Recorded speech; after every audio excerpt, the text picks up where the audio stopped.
Bienvenidos sean todos ustedes a esta nueva emisión de La Brújula. Tengan todos ustedes muy buenas tardes. Este programa lo hago con un gran amigo, don Pablo Javier Dávoli, a quien presento. ¿Cómo te va, Lucas? ¿Qué decís? Que ya te interrumpe desde el inicio. Pero es increíble. Es increíble. No, está bien. Somos personas apasionadas, ¿viste? Buscamos... tenemos incontinencia verbal. Tenemos mucho para decir. Sí, sí. O eso pensábamos, al menos. Muy bien. Bueno, muy contento de reencontrarnos con este queridísimo público. Ya son muchos los programas que llevamos hechos a lo largo del año.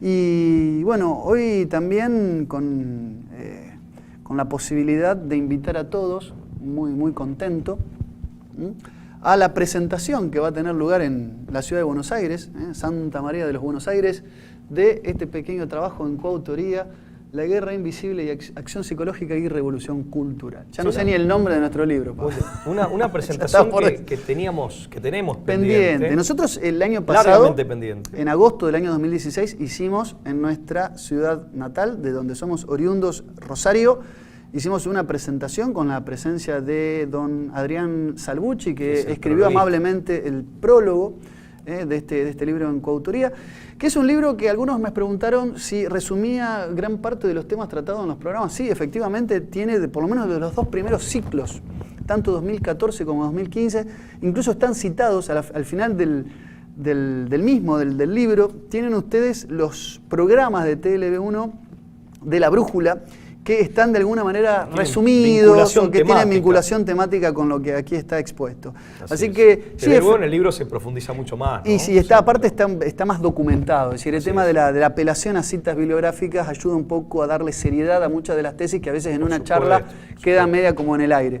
Entonces, efectivamente, este librito, este trabajo en coautoría, es un trabajo que hicimos con la idea también de promover nuestro espacio y que sea un anclaje y una función de anclaje y relevo, diría Barthes, entre la oralidad y la escritura. Es decir, lo que nosotros trabajamos en el programa, muchos de los temas sobre todo que tienen que ver con la acción psicológica, con la guerra, precisamente la guerra cultural, o la revolución cultural. Es una guerra invisible, como dice el título, pero muy real, ¿no? Pero muy real. Quizá la madre de todas las guerras. Entonces, desde esta humilde contribución, de este humilde punto de partida, queríamos hacer y queríamos presentar en público aquí en Buenos Aires la obra que escribimos de manera conjunta. Va a ser en la CGT. Esto va a tener lugar en la CGT, calle Azopardo al 802, si no me equivoco, a las 18 horas del día 6 de junio. 6 de junio cae martes. Así es. Aquí en la ciudad de Buenos Aires. Martes 6 de junio, 18 horas en la CGT, Azopardo 802, de la Ciudad Autónoma de Buenos Aires. Martes 6 a las 6 de la tarde. Efectivamente. Y también agradecer muy especialmente al doctor Federico Adisi, que es quien nos hizo amablemente la invitación, de hecho brotó de él, nació de él, y al instituto, al Centro de Estudios José Ignacio Rucci, que es la entidad organizadora. O sea, Federico, el doctor Adisi, integra esta institución, es la entidad que nos convoca, que nos ha invitado y que organiza el evento. Así que agradecer públicamente al doctor Adisi y más ampliamente al Centro de Estudios José Ignacio Rucci. Institución y lugar emblemático, histórico de nuestra República Argentina, ¿no? Sí, de la historia argentina, por supuesto, un lugar muy importante, de mucha gravitación. Que, bueno, ya están invitados y ahora nos consagramos a la Virgen María. La Virgen María, que es, según la advocación de Schoenstatt, 3 veces admirable, es madre, es reina y victoriosa, o madre, reina y educadora. Nos ponemos siempre bajo su manto de protección, su amparo y su acompañamiento para acometernos en la tarea de hacer este programa como lo hacemos todos los miércoles. El programa sale generalmente editado los días jueves, pero ustedes saben que nosotros venimos de Rosario y grabamos generalmente los miércoles a la tarde-noche este programa que hacemos con muchísimo gusto. Así que nos ponemos bajo la protección y el amparo de la Virgen María. Hoy con un tema desconocido. Tengo que admitir que yo me encontré con esto gracias un poco a tu aporte, que es la figura, podríamos decir, sombría, oscura, lúgubre, de don Saúl David Alinsky. miembro de un, una figura sórdida. De un entorno, figura sórdida. Muy poco conocida, pero al mismo tiempo muy influyente. Muy influyente, muy importante. Sobre todo en los círculos se dio a conocer quizá mucho en la Convención Nacional Demócrata de Colorado, a través de una carta que hizo pública a su hijo Alinsky. Así es. Donde prácticamente decía que si no mal recuerdo, perdón, David, ¿no? David Alinsky, como su segundo nombre, de Saúl David Alinsky, su hijo se llamaba David Alinsky, en una convención que tuvo lugar, creo que en 2008. Así es. En una convención nacional demócrata, David Alinsky leyó una carta donde prácticamente decía que la gestión de Barack Obama, y por ende también de la que era entonces secretaria de Estado, que era Hillary Clinton, habían llegado un poco a consagrarse en el poder político norteamericano, siguiendo los pasos de quien fuere su mentor, Saúl Alinsky. Y cuando uno se pone a indagar sobre la figura de Saúl Alinsky, empieza a encontrar una serie de elementos, aditamentos, condimentos un tanto de sabor amargo, ¿no? Extraño, de una gran extrañeza, ¿no? Así que bueno, hoy en La Brújula vamos a tratar de revelar, por qué no también de desenmascarar a este personaje Saúl Alinsky. No se vayan, quédense del otro lado.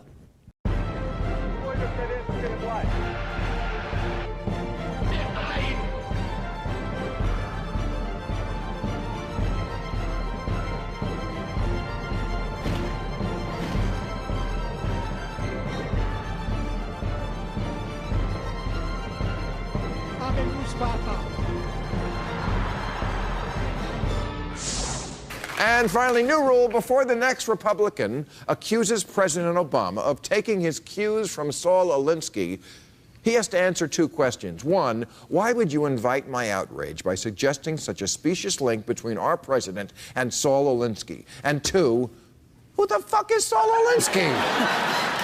Muy bien, bueno, decíamos que David Alinsky, en una convención nacional demócrata, en Colorado, en el Boston Globe, publicó una carta de Saúl Alinsky, sobre Saúl Alinsky, en la que decía: estoy orgulloso de ver en mi padre un modelo en organización.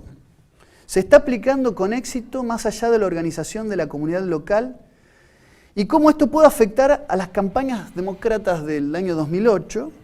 Y dice: un buen homenaje a Saúl Alinsky ahora que nos acercamos al centenario de su nacimiento. Claro, Alinsky nace en 1909, ¿no? En enero de 1909 en Chicago. Era hijo de inmigrantes rusos judíos, su padre Benjamín y su madre Sara se llamaba... Sarah Tannenbaum. Sí, Tannenbaum, si mal no recuerdo. Y los padres de Saúl se divorcian cuando él tenía apenas 13 años. Y se fue a vivir a Los Ángeles. Ahí es donde se formó, primero, si mal no recuerdo, como arqueólogo, donde obtuvo su doctorado en 1930, y después empezó a trabajar en una división juvenil de Illinois, como sociólogo, en un departamento de sociología. Y también en el Instituto de Criminología de Illinois. Así es, incursionó en el campo de la criminología. Una persona que de un intelecto, sobre todo de una capacidad para leer los movimientos sociales de base, con una agudeza, hay que reconocerlo, nobleza obliga, pero que tuvo también la capacidad de organizar a las clases, sobre todo de arraigambre vecinal descontentas. Claro, por eso, eso es una importantísima aclaración que hay que hacer. Por eso David, su hijo, en la Convención Demócrata del 2008, hace referencia a la envergadura comunal con la que su padre se había manejado, y muchos de los seguidores y discípulos de su padre, y ver cómo esa metodología, ese modelo, como digamos, ellos mismos le llaman, ese modelo de organización y de activismo a nivel local y a nivel barrial, pudo haber sido aplicado al nivel de una campaña presidencial nacional. Claro. Sí, en el fondo Ese es el sentido de esa expresión, ¿no? Todas las ideas que él enarbola, ahora vamos a ver y analizar una por una en qué consisten, fueron, sí, el manual de procedimientos. Así es, de metodología. La metodología, el manual de buenas prácticas procedimental del Partido Demócrata. Con lo cual, efectivamente, le fue muy bien. En la práctica, en la praxis política, le fue bastante bien, sobre todo por aquellos años, ¿no? Así es. Bueno, hay que decir, bueno, Hélène Simón fue su esposa, que falleció en un trágico accidente, murió ahogada en 1947, pero ya Alinsky hace algún tiempo, desde 1936, había dejado sus puestos en las agencias estatales donde él había trabajado y cofunda el Consejo de la Vecindad Back of the Years.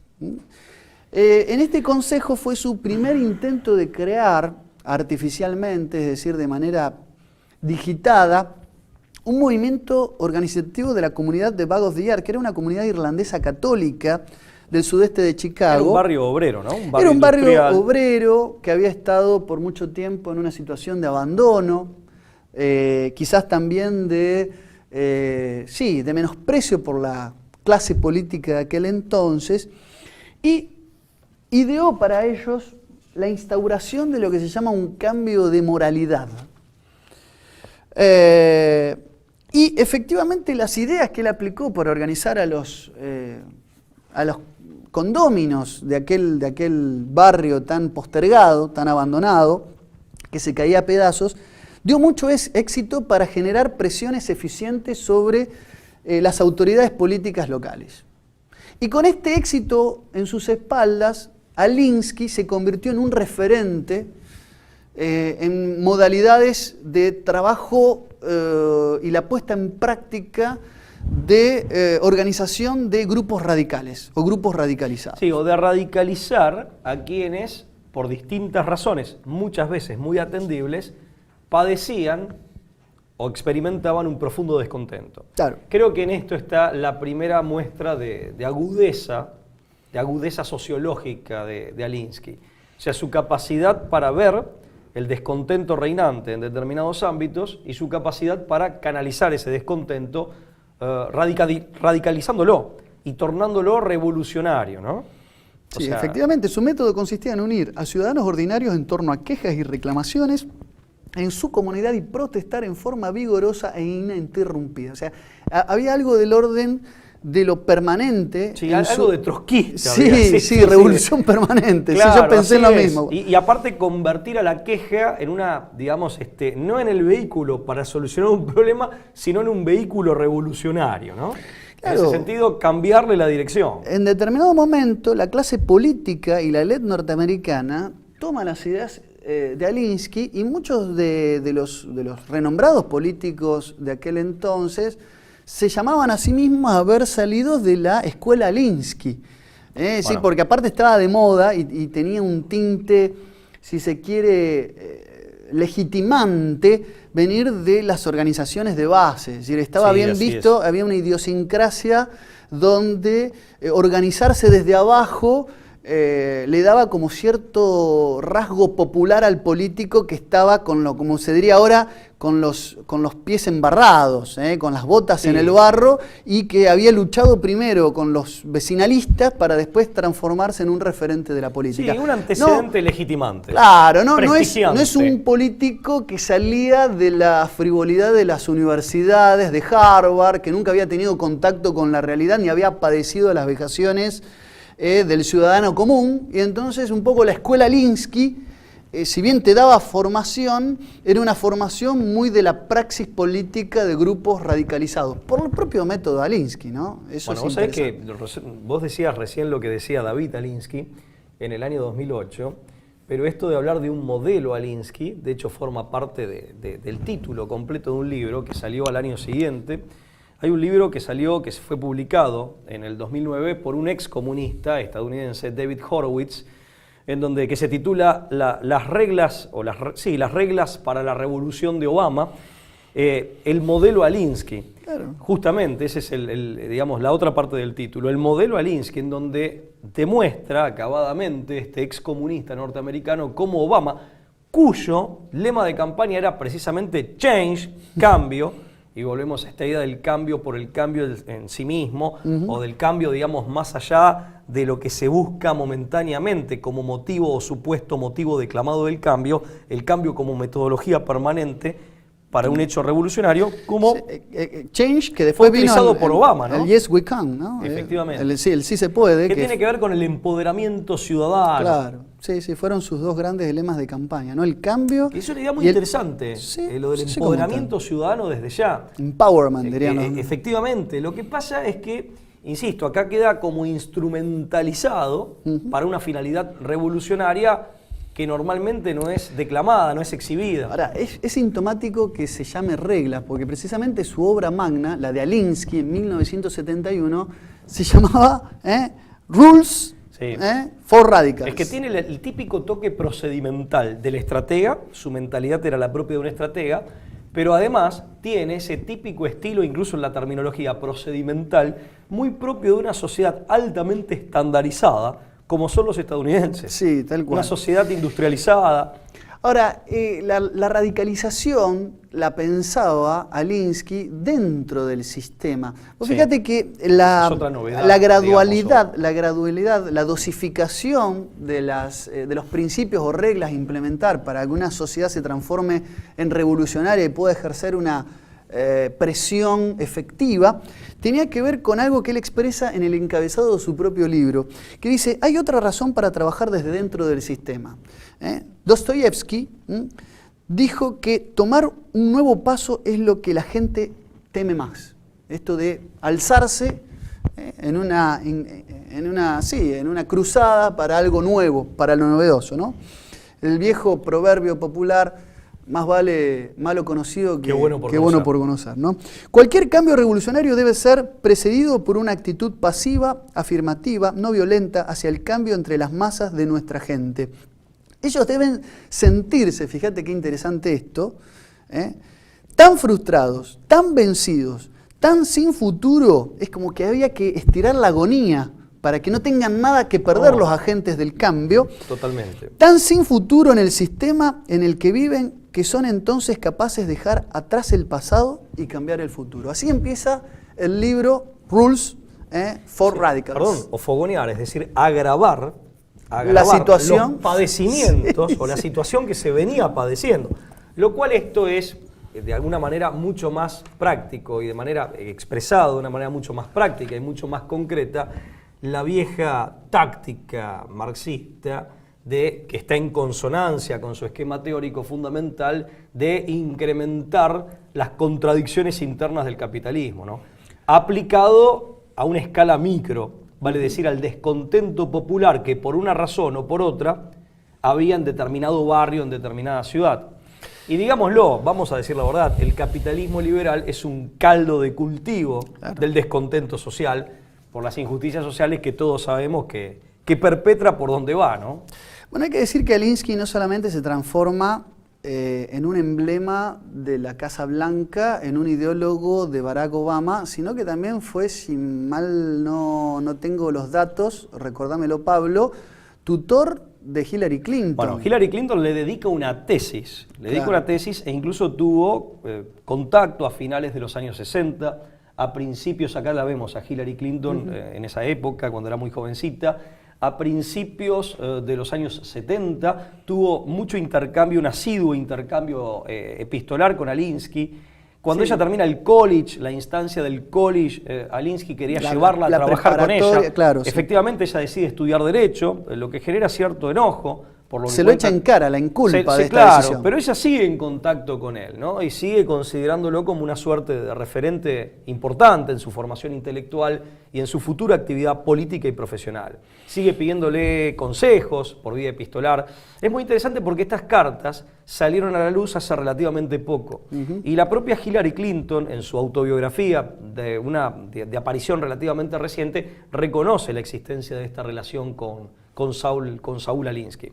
Así es. Sí, un hombre importante en su formación política, profesional, académica. Sí, bueno, haciendo un ¿Breve? Sí. No, un breve repaso por cuáles son las máximas que proponía en sus reglas para los radicales. Sí. Para mencionarlas, que consta básicamente en 13 pasos o 13 Sí, reglas. sí, él ves que hasta tabula de alguna Sí, manera, enumera tabula. en 13 puntos. Más o menos rezan de la siguiente manera estas premisas. Siempre recuerda, la primera regla de las tácticas del poder y les empieza a enumerar estas tácticas del poder, que dice: el poder no es solo el poder que tienes, sino el que el enemigo piensa que tienes. Entonces acá hay mucho de acción psicológica, organizar a los grupos radicalizados para tratar de mostrar más poder al enemigo del que quizás en realidad tengan. Correcto. Es una estrategia muy psicológica para generar revueltas, ¿no? Dándole las herramientas comunicacionales o retóricas a esa agrupación radicalizada para mostrarse en una situación de empoderamiento, incluso ahí cuando ese empoderamiento es ficticio, parcial, o ni siquiera se lo tiene, ¿no? Eso es muy importante. El segundo ítem dice: no vayas nunca fuera de la experiencia de tu gente. Cuando una acción o táctica está fuera de la experiencia de tu gente, el resultado es la confusión. Hay como una simbiosis con el grupo al cual se quiere activar. El miedo y la amenaza y el colapso de la comunicación. Es decir, esto de ir por fuera de la experiencia de tu gente tiene una interpretación variada, pero básicamente tiene que ver con tratar de encontrar la tónica del reclamo, no generar confusión, que el mensaje sea unívoco, que sea la que quede tónica, bien definido y que claro, sea fácilmente si comprensible. el problema es la seguridad, hay que ir con el problema de la seguridad en el vecindario, no con una serie, un paquete muy grande que disperse, que genere confusión, incluso divisiones. Para Correcto. que los grupos no se puedan pseudo radicalizar, sino que esté bien concreto la tónica. Divisiones sea por la preferencia de un objetivo o de otro, si son múltiples, o por la interpretación debido a su Claro. relativa Y indefinición. además le das al Claro. enemigo un foco de fractura. Totalmente. Con dos temas generar dos grupos dentro Claro. del mismo, ¿no? Efectivamente. Siempre que sea posible, sal fuera de la experiencia del enemigo. Al revés, hay que tratar, así como nunca salgas de la experiencia del grupo al que quieres alimentar en su radicalismo, hay que hacer lo propio, pero de manera contraria con la experiencia del enemigo. Dice: busca la forma de aumentar la inseguridad, la ansiedad y la incertidumbre de quienes tienes enfrente, en la vereda de enfrente, es decir, tus enemigos. Es decir, generar la fractura, la dispersión, la confusión. 4. Haz que el enemigo esté a la altura de su propio libro de reglas. Puedes matarlos con esto, creo que lo dice en sentido figurado, ya que ellos no son capaces de obedecer sus propias normas. De la misma forma que la iglesia cristiana Claro. no puede estar a la altura del cristianismo. O sea, correrlos con sus propias banderas. Claro, siempre buscar sus propios gurúes intelectuales, sus popes, sus fundamentos y correrlos por ese lado. Correcto. Él veía, por ejemplo, en el cristianismo de esa época, Sí, más en Estados Unidos. más ¿no? en Estados Es un Unidos, país que era muy fácil especial. de creer, y busquemos, qué sé yo, pastores pedófilos y achaquémosle con eso, ¿no? A la institución del cristianismo norteamericano. Sí, en definitiva buscar sus contradicciones. Efectivamente, tiene que ver con señalar... Sus demasías, sus desafueros, su falta de coherencia interna, romper y resquebrajar por dentro. No atacarlos de afuera porque eso los fortalece y los unifica. Esa es la estrategia del punto número 4. Que funciona, dicho sea de paso, que es una estrategia que mencionada así a la ligera, uno puede advertir más o menos su importancia, pero tal vez cueste, digamos, si uno no se detiene a pensar en casos concretos. Es muy importante detenerse para poder advertir y dimensionar cabalmente cuán eficaz puede ser. Sí, tal cual. Sea para generar contradicciones internas o para debilitar la posición que frente al resto del cuerpo social reviste u ocupa la entidad o el grupo atacado de esta manera. Lo que pasa es que hay una puerta de entrada o hay una vulnerabilidad, que es la incoherencia de los miembros del grupo atacado respecto de su propio sistema de creencias o respecto del propio código de principios y normas. Correcto. Si es que realmente, y si no te lo inventan, eso también es muy gramsciano. Sí, por eso acá sí, también sí. hay como yo creo que hay mucho de aplicación concreta, sin negarle autenticidad u originalidad a Linsky, pero hay mucho también de aplicación concreta y de traducción en consejos prácticos muy a la norteamericana de grandes teorías y de grandes doctrinas estratégicas que ya podemos ver en Trotsky, en Gramsci. Que están en nuestro libro también debidamente apuntados. Lo digo porque le hemos dedicado también algún tiempo a compilar todas estas estos estrategias, autores por ahí más teóricas, y aquí están como plasmadas en una serie enumerada de manera muy concreta en acciones que se pueden llevar a la praxis. Sería la versión for facilidad. dummies, ¿no? Muy estadounidense. Sí, es verdad. En cierto sentido. Bueno, el punto número 5 dice, el ridículo es el arma más potente del hombre.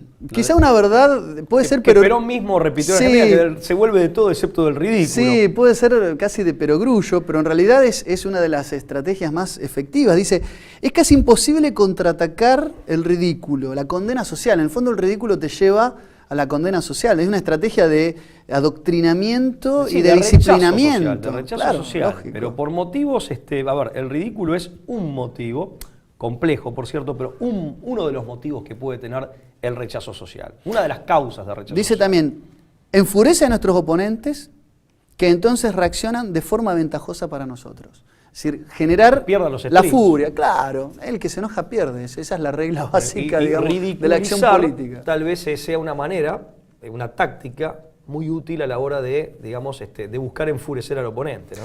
Muy desleal también, pero bueno. Punto 6. Una buena táctica es aquella que divierte a la gente.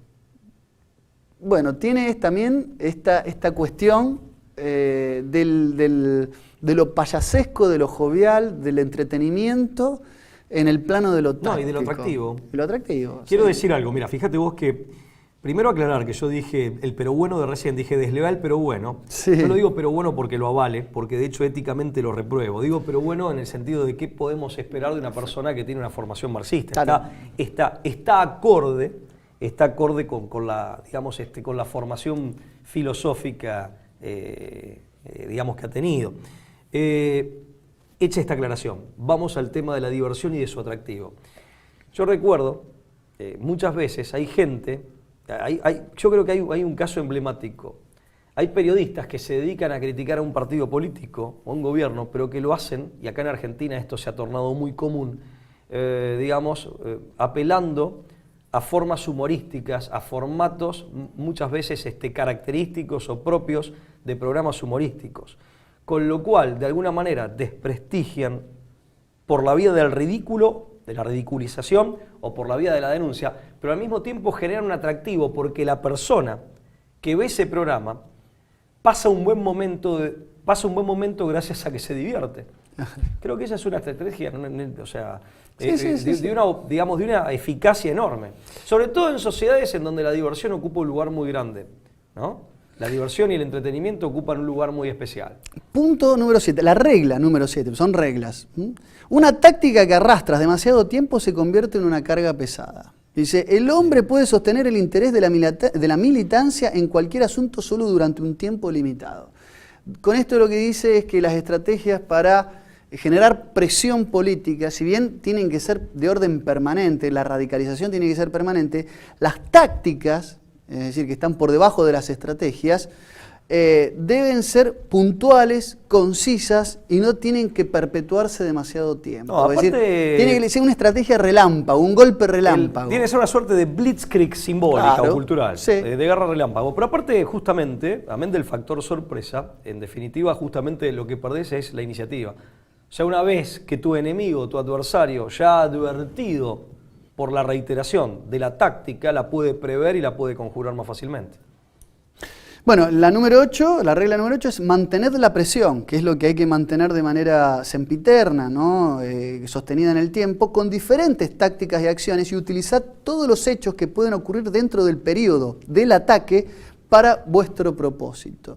Es decir, hay que hacer un buen trabajo de catalizador, de tener una sensibilidad para detectar los hechos que pueden ser funcionales a nuestra presión, a nuestra estrategia, ¿no? Pero hay que cambiar la técnica y las acciones permanentemente, ¿no? Si no le entras por un lado, que entrarle por el otro. Sí, hay una cierta maleabilidad en esto, sí, ¿no? Sí. Pero una maleabilidad al servicio de la manipulación, del descontento ajeno. Fíjate qué interesante, Pablo, la regla número 9.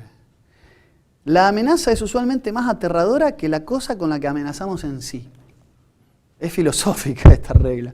La amenaza es usualmente más aterradora que la cosa con la que amenazamos en sí. Es decir, hay que construir una imagen incluso fantasmagórica de la propia amenaza. Es decir, tratar de generar de manera expansiva un efecto multiplicador a la amenaza que tiene un manto propio, hay que generar una instancia apoteótica del poder de la amenaza que tenemos, aún sabiendo a sabiendas de que aquello con lo que amenazamos no representa la amenaza que dice representar. No, claro. Bueno, está muy vinculado a uno de los primeros principios que mencionabas, que es el de simular ser más fuerte de lo que en rigor de verdad se es, ¿no? Sí. Y tiene que ver, perdón, con esa, digamos, muchas veces la gente que le teme al conflicto ante la sola amenaza desiste de una acción que de otra manera hubiera llegado a cabo, hubiera llevado adelante. Bien, bueno, sí, correcto. Bueno, la número 10 dice: la principal premisa para la táctica es el desarrollo de operaciones que mantengan una presión constante sobre nuestros oponentes. Es esta presión incierta la que produce las reacciones de la oposición, que es esencial para el éxito de nuestra campaña. La 11 dice: si presionas dura y profundamente el tiempo suficiente, el resultado tendrá un resultado inverso. Cada positivo tiene su negativo. Ojo con la reacción, hay que contener una reacción. Esto es muy newtoniano, ¿no? Cada acción tiene una reacción igual. Entonces hay que, más allá de la alegoría física, ¿no?, de la ciencia de la naturaleza newtoniana, bueno, podemos decir, ojo con que cada acción tiene una reacción, entonces hay que medir y cuantificar y dosificar las acciones que tenemos para tratar de ver el grado de reacción que vamos a ir generando. Si lo sabemos manejar, vamos a tener éxito en nuestra campaña final. Si la desatamos demasiado prematuramente, una reacción muy grande, pueden llegar a sofocar, a neutralizar nuestra acción. Suicida para el que genera. Puede ser suicida, correcto. Para quien con su acción genera. Se refiere a eso. Mirá, en definitiva también lo que hace es expresar un principio que Lenin, que fue un gran estratega, Vladimir Ilich Ulyanov, el líder de la revolución bolchevique, cuando hablaba de controlar no solo la acción, sino la reacción, ¿no? Sí. Y que hoy se habla también, en definitiva es el mismo principio al que se alude cuando hoy se habla de disidencia controlada. Claro, sí. Pero acá, bueno, él lo que hace es más que hablar de la manipulación, de la manipulación deliberada y previamente planificada de la reacción, por lo menos de medir cuál va a ser la reacción.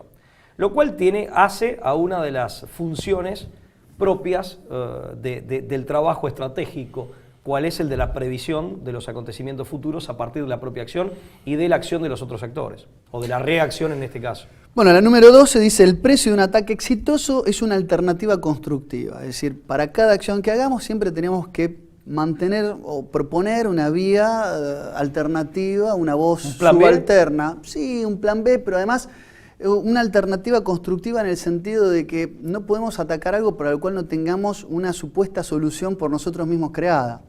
Si no, se queda en la nada. La acción, el por no, es decir, por no aquello, por negar y quedarnos en eso, tiende a fracasar, sino que tenemos que tener una alternativa, un modelo distinto al vigente. O sea, ¿no? Si se trata de construir un nuevo tipo de organización o de orden político, que sea un ladrillo más en la construcción de ese orden. Claro, correcto. Que conduzca a afianzar el nuevo orden. Correcto. Sí. Y la número 13, para terminar: elegid el objetivo, fijadlo, asociadlo a una persona y llevadlo al extremo. Target. Es decir, quién es el enemigo, focalizarlo, y si lo podemos personificar, mejor. Porque una persona es más fácil demonizarla, darle una entidad, darle una personalidad, ¿no?, al enemigo. Sí, correcto. Que sea más visible de alguna manera para tus acólitos o los seguidores que él tenía. Bueno, 13 son las reglas de Alinsky. Acá entramos, es un número muy emblemático, el número 13. Sí, con notaciones cabalísticas para muchos tienen, ¿no? Pero bueno, todas estas son las estrategias con las que gran parte de la élite norteamericana, sobre todo en torno a los círculos del Partido Demócrata, se han erigido y se han mantenido durante la última década prácticamente en el poder. Yo diría algo que me parece interesante, pero que lo dejemos para el segundo bloque, que es: ¿qué constituye para Alinsky el modelo del radical? Que eso lo vamos a dejar medio así como la pelota picando para el segundo bloque. Podríamos hablar de cuál es el fundamento teórico o cuáles son los principios filosóficos sobre los cuales se asientan estos 13 puntos estratégicos. Esta metodología articulada en 13 puntos, como decís vos, cabalísticamente articulada en 13 puntos. Por lo pronto creo que hay que destacar el pragmatismo y la deslealtad. Yo ya lo dije esto, que en la práctica al momento y digo esto y vamos al corte, al momento de aplicarse estos 13 puntos, fíjate que hay, digamos, un descarado afán o una descarada intención de manipular a todos aquellos que son potencial o actualmente tus propios seguidores. Claro. Eso en primer lugar. Y en segundo lugar, y lo vamos a ver en el otro bloque, cómo logró de esta manera y con este pragmatismo que encubre una deslealtad muy grande y una vocación por la manipulación de la voluntad ajena muy grande, cómo logró articular en una acción revolucionaria, en un nivel micro, como puede ser el nivel de un barrio, a personas, a grupos y a organizaciones muy pequeñas, pero muy diversas entre sí, y coaligarlas, atarlas a un mismo carro, que en definitiva era el carro del radicalismo que él propiciaba. Pero bueno, vamos al corte y lo seguimos después. Los invitamos entonces al corte y después vamos a hablar de esta crítica teórica, pero sobre todo, ¿a quién le dedica el libro Saúl Alinsky? O sea, ¿quién es el primer radical? ¿A quién le rinde tributo? ¿A quién modeliza como ideal del radical, del revolucionario, del rebelde? Este ideal prometeico, desobediente. Bueno, usted se debe estar imaginando sobre quién nos estamos haciendo eco en este momento, a quién estamos haciendo referencia. Pero lo vamos a estar hablando después del corte. La Guerra Invisible, Acción Psicológica y Revolución Cultural, en coautoría de Lucas Carena y Pablo Dávoli. El libro que revela las maniobras de manipulación psicológica y cultural. La Guerra Invisible, Acción Psicológica y Revolución Cultural, disponible en mercadolibre.com.ar. La Guerra Invisible, Acción Psicológica y Revolución Cultural.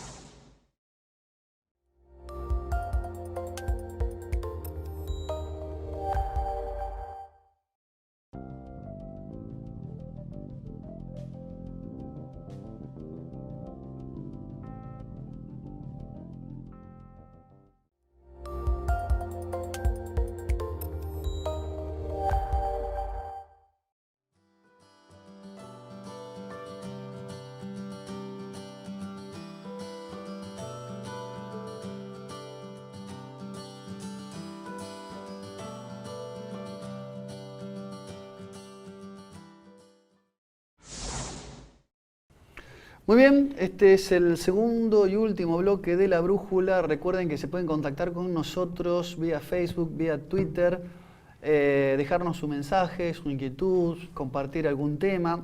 Nosotros les aclaramos, tomamos siempre nota con mucha menudencia de los temas que nos proponen. Algunos ya los hemos abordado más o menos parcialmente. Nosotros hacemos de esto un humilde, muy humilde trabajo de compilación de temas que muchas veces en las redes sociales, en el mundo del pensamiento alternativo circundan, y lo que tratamos de hacer es, con nuestro aporte, hacer propio estas inquietudes y traer algunos de esos temas a este espacio que es un espacio de diálogo, de charla, para compartir, para intercambiar opiniones de la manera más abierta posible. Y bueno, nos preocupa efectivamente cómo los cimientos sobre los que se erige gran parte de la idiosincrasia norteamericana en sus estratos políticos más elevados, tiene como pope, como gurú, como mentor, a una figura poco conocida que apareció un poco así como de golpe, de manera intempestiva, en boca de alguna convención del Partido Demócrata, que es Saúl Alinsky.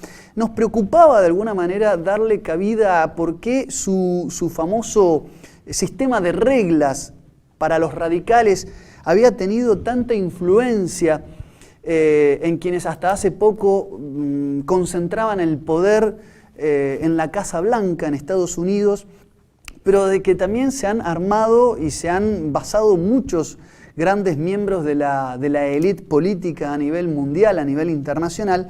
Y bueno, y dimos con este personaje que tiene una faceta, dijimos, lúgubre, siniestra, un tanto oscura, y no queríamos dejar pasar la oportunidad para compartir con ustedes y desenmascarar, correr el velo del misterio que está siempre en torno a esta figura, por momentos emblemática, que es la de Saúl Alinsky. Sí, nosotros ¿no? citamos la fuente, bueno, citamos como fuentes a David Alinsky, o sea, a Su de hijo, citarlo, ¿no? al propio Saúl, citarlo a David, lo que dijera en la convención del 2008 del Partido Demócrata, para resaltar cómo había influido en Obama.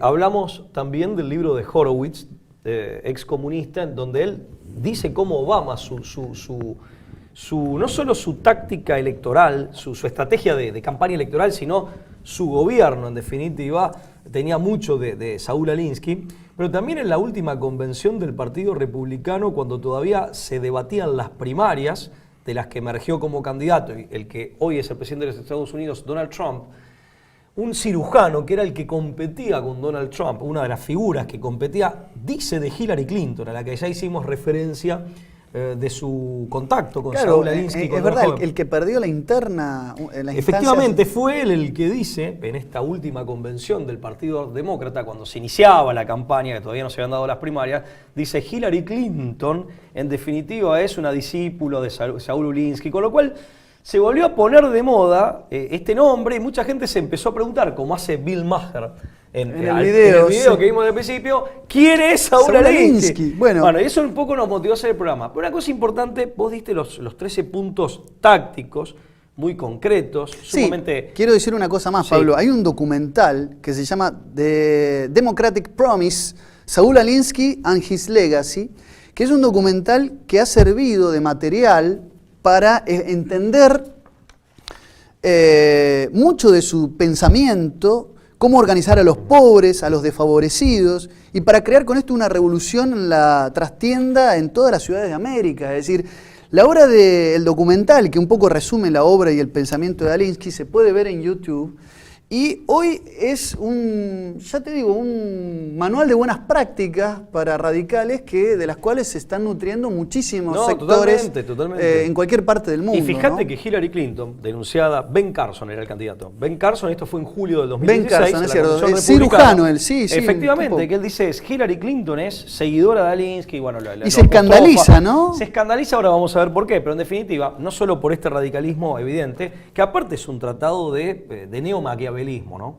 De neomaquiavelismo político, por el hecho de esta manipulación confesa, desembosada aún de los propios seguidores, esta deslealtad al momento de combatir, y también este sentido destructivo de la queja, o sea, la manipulación o el usufructuar el descontento social, pero con un sentido eminentemente revolucionario y eminentemente destructivo.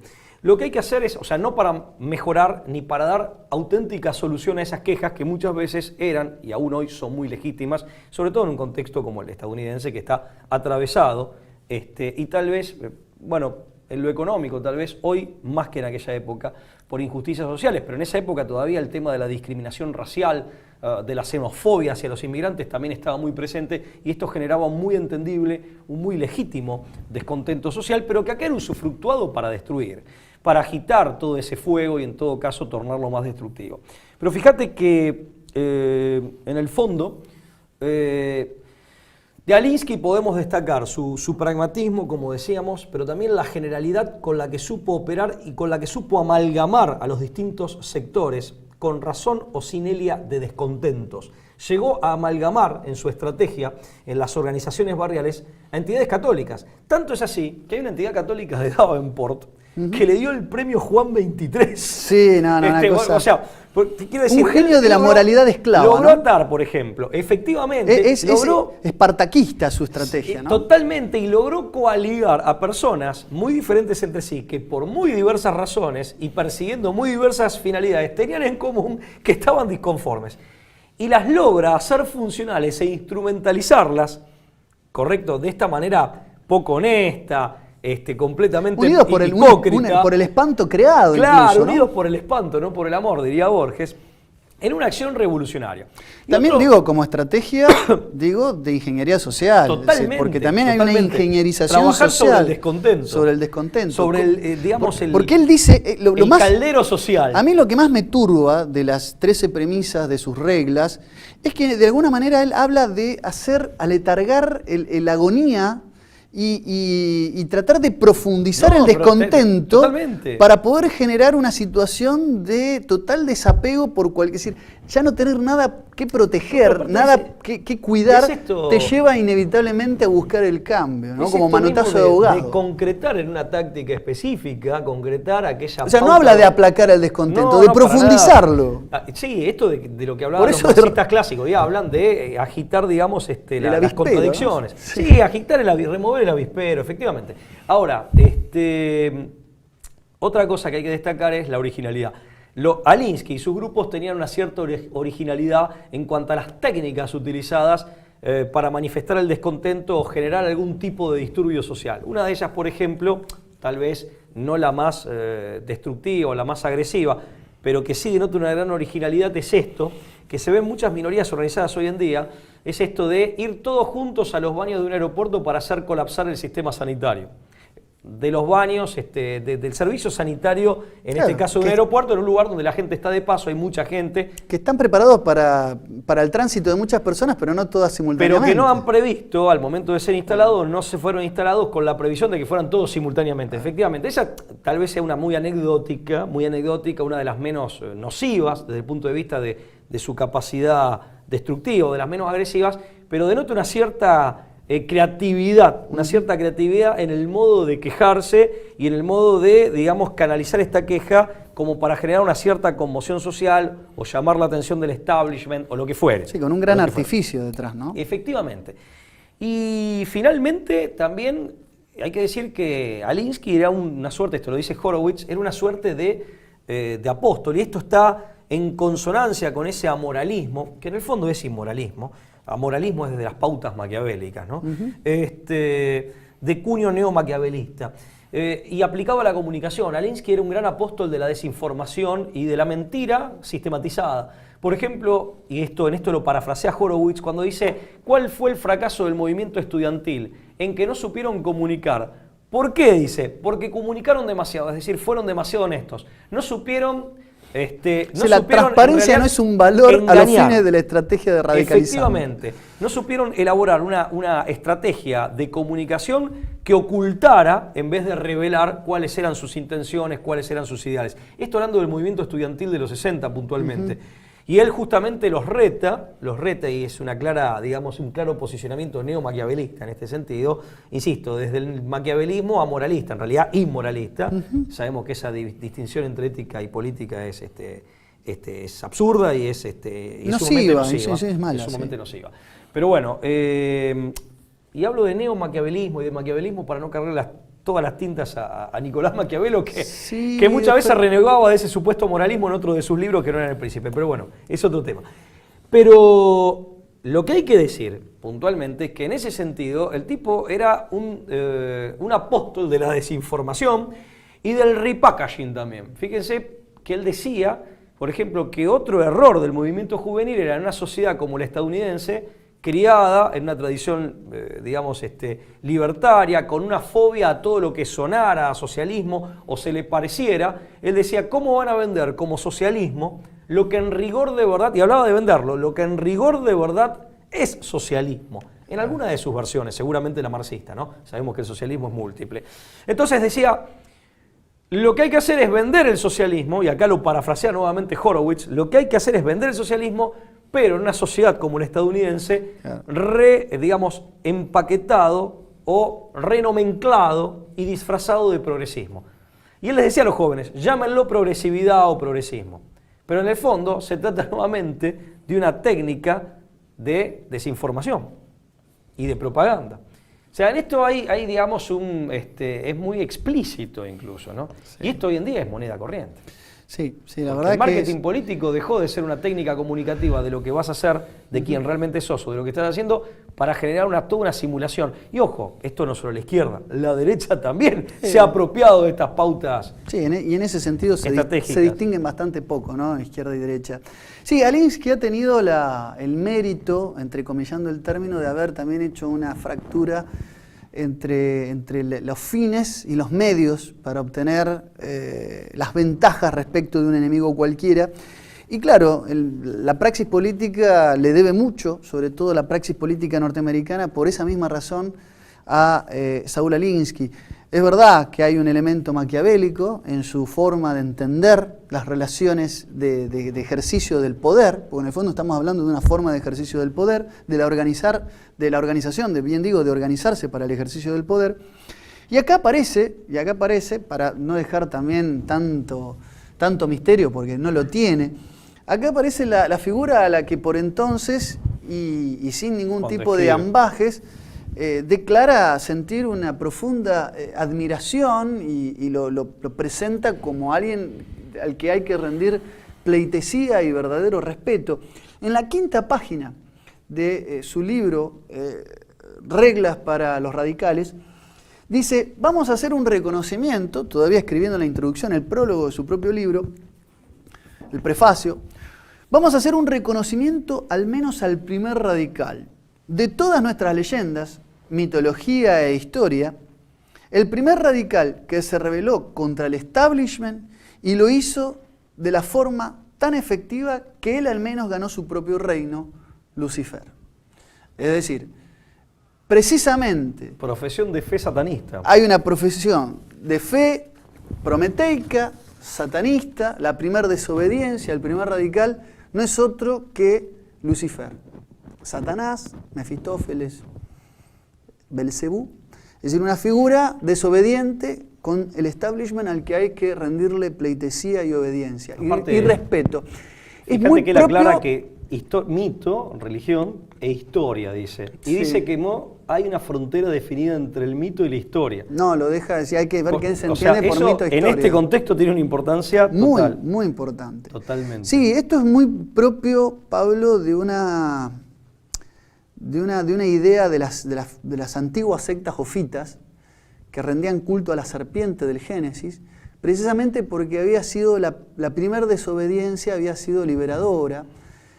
La serpiente, en vez de ser una figura despreciable, corruptora, es vista por la secta jofita como una figura liberadora, ¿no? Que además pretendía dar al hombre el fuego sagrado, de ahí la figura de Prometeo en la mitología griega, ¿no? Lo cual destapa la ira de Zeus, que lo termina condenando, ¿no?, a ser devorado en sus entrañas por un ave.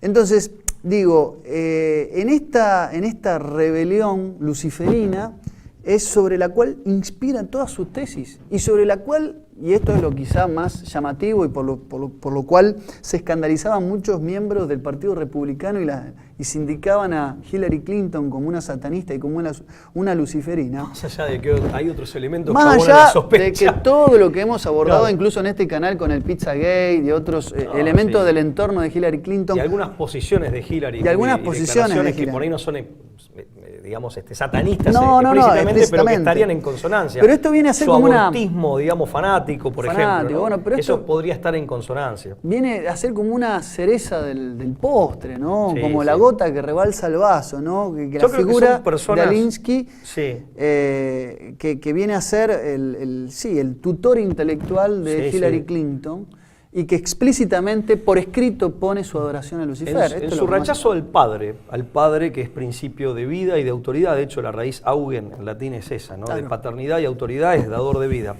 El rechazo al padre, en definitiva, por odio, implica o encierra un profundo odio hacia sí mismo y te convierte en factor de destrucción, pero también de autodestrucción.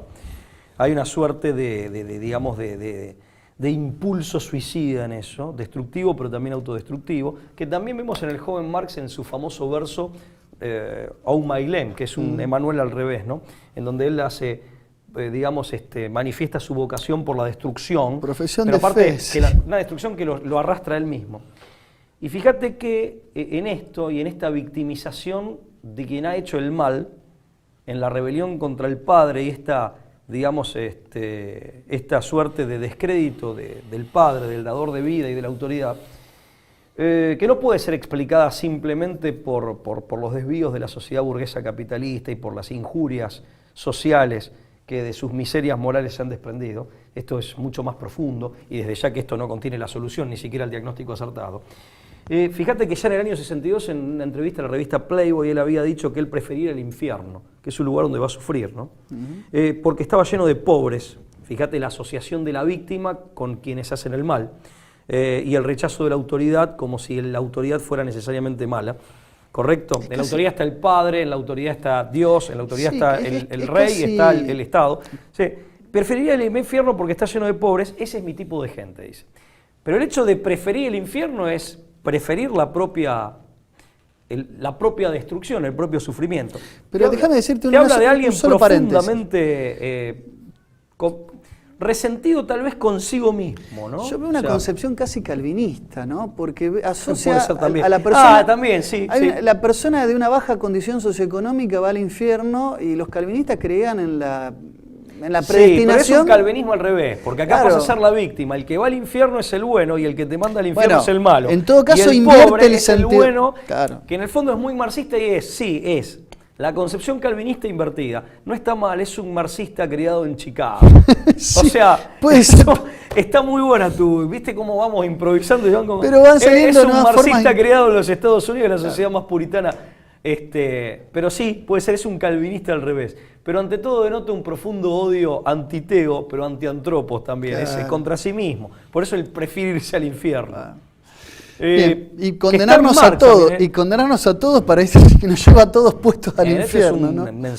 un ensayo, digamos, de teología, digamos, que uno es fáustico, ¿no? se permite hacer, sí que uno se permite hacer, con alguna osadía también, pero lo dejamos planteado para el televidente, para ver que extraiga sus propias conclusiones.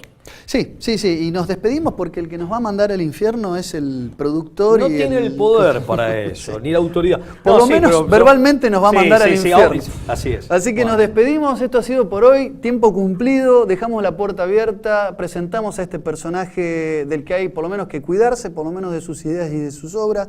Lo hacemos simplemente alertando, buscando remover un poco de aquello que se conoce poco, parcialmente o inacabadamente. Tratamos de hacerlo desde nuestro humilde lugar. Les agradecemos siempre por estar del otro lado y los invitarnos, como siempre, a seguirnos todas las semanas por TLV1, Toda la Verdad. Primero, muchas gracias por estar. Chau, hasta el jueves que viene.